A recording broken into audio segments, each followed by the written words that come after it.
Assalomu do'stlar, bugun sizlarni Qo'shishpurdagi shu Zarbdor mahallasida çayxona bor, somsalarni ko'rsatib o'taman.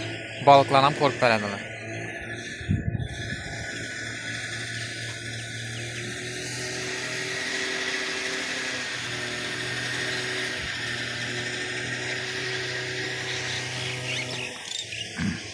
Tayyor bo'ldimi somsalarınız? Ha, tayyor bo'lmasa 4 ni bering ma. Mana tandır somsalar zakasnoy. Gelaversin. Qip-qizil bo'lib pishgan, mazali bo'ldi. Pastyan o'zim ham şöyle alaman, somsalarni. Gap yo'q.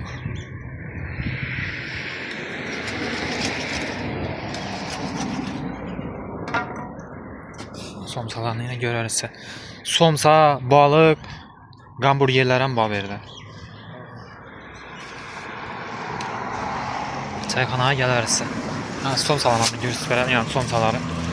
So'si bilan nasi bilan beriladi, yani zakaz somsa. Bir ko'rsatib beradi. Az bir minut somsa ishingizlar. Mana somsalarni ko'rsangizlar, kattaligina gap yo'q inan. Inan, so'si oqib turibdi inan. Somsalara gap yo'q.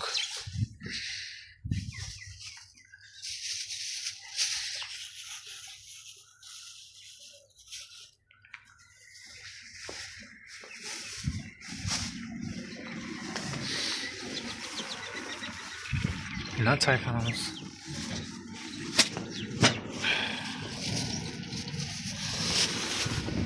Çayxonanın adresi Xiyurenç yoldan Xanovat yapını boyundan Xivadan gelirse o'ng tarafdan yapını boyundan girib kelaverseniz 1 kilometr içində joylashgan. Somsalara kelaverasiz.